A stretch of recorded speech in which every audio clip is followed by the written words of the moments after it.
But we have to remember that humanity has managed time and again to overcome impossible problems. Good afternoon, OurCrowd.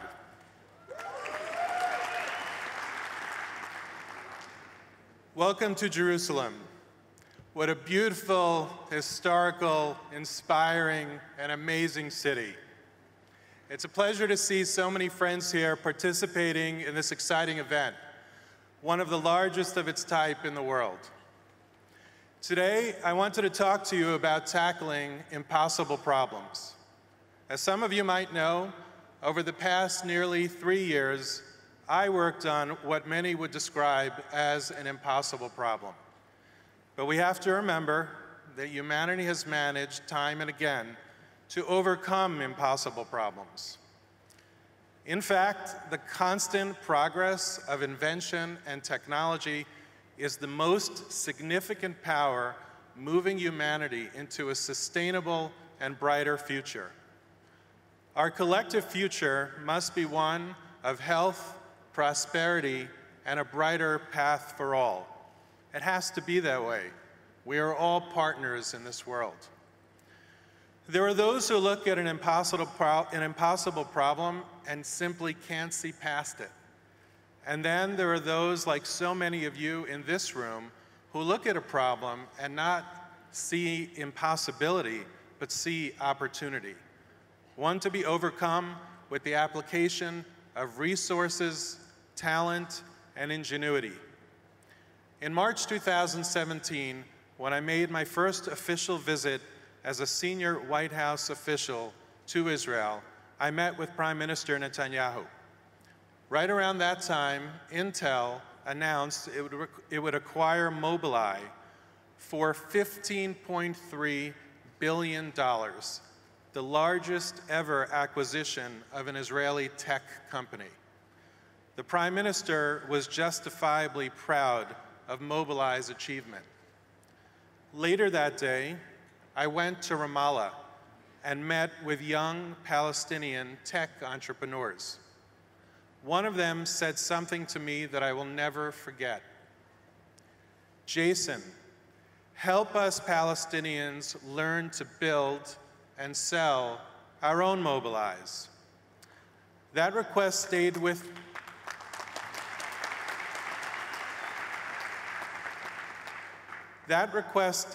with me each and every day of my nearly 3 years at the White House, as I worked on peace between Israel and the Palestinians, and Israel and its Arab neighbors. I have thought about that request each day since I left the White House several months ago. Over the past 3 years, I have had countless conversations with young Israelis, Palestinians, and other Arabs in the region, ordinary people, presidents, prime ministers, kings, and other royalty, diplomats, as well as business leaders like so many of you. Do you know what we all had in common? We all share the same hopes, dreams, and aspirations. Really. No matter where we are from, no matter our level of society. The world faces many acute problems that might seem impossible to solve. Look at the tragedy currently unfolding in China. 50 years ago, we would have been unable to help prevent the spread of such a catastrophe or to help seek a cure. Today, due to advances contributed by thousands of people across multiple disciplines, we have the technologies and abilities to help try to tackle and combat what once was in the realm of the unknown. It takes a true ecosystem to allow the crazy ideas that solve impossible problems to be solved. Many of them will fail, but a few will succeed, and those few will change the fabric of our world forever. Some of you have had the good fortune of participating in such a journey, an adventure worth having that will positively impact millions, if not billions of people. That is the beauty of what OurCrowd has built in the form of this event. by bringing together close to 20,000 leaders that work to power these next innovations and in turn reap the rewards of taking such bold risks. It is a noble pursuit, one you should all be proud of. The miracle of the startup nation, the disproportionate amount of disruptive technologies and wealth creation events that come out of Israel is to be admired, but also studied. How can Israel be a light for the entire region and allow the spread of this type of thinking? The type of thinking that allows us to tackle impossible problems and solve them. I urge you to use this time that you have here together to forge relationships anchored in the goodwill of people from around the world, to put yourselves to work together in partnership to advance all of us.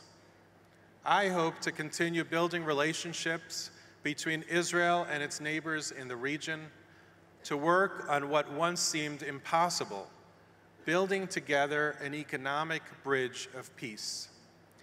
Israel and its neighbors working together on investments, innovation, and technology can together provide a potent new energy to the entire region.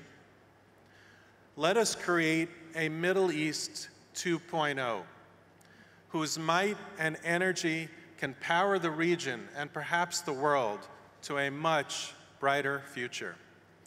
I'm committed to working with all who want to join together to build this new future. It's going to be an exciting and challenging journey, and I need all of your help. I feel incredibly fortunate to have taken part in an impossible journey that matters, attempting to build bridges over the improbable. Being here with you reminds me of the incredible impact that the tech industry, by thinking differently, can have on the most intractable problems. I hope that over these past few days here at OurCrowd, you started to build some lifelong friendships and partnerships, and that together we will work towards accomplishing the impossible. Politicians and diplomats must do their thing, of course, critical work to be sure. But political and diplomatic work takes a lot of time and is fraught with many stumbling blocks. I should know. While they do their critical work, let's make the impossible possible. Let's improve lives. Let's help people throughout this region thrive. Let's connect this region to unlock its incredible potential. Each country of this region can be part of this movement. Each society, Palestinian, Israeli, Egyptian, Jordanian, Saudi, Emirati, Qatari, Omani, Bahraini, Kuwaiti, and others can all be a part of this movement. Let's help change this region and build a new future together today. Thank you so very much.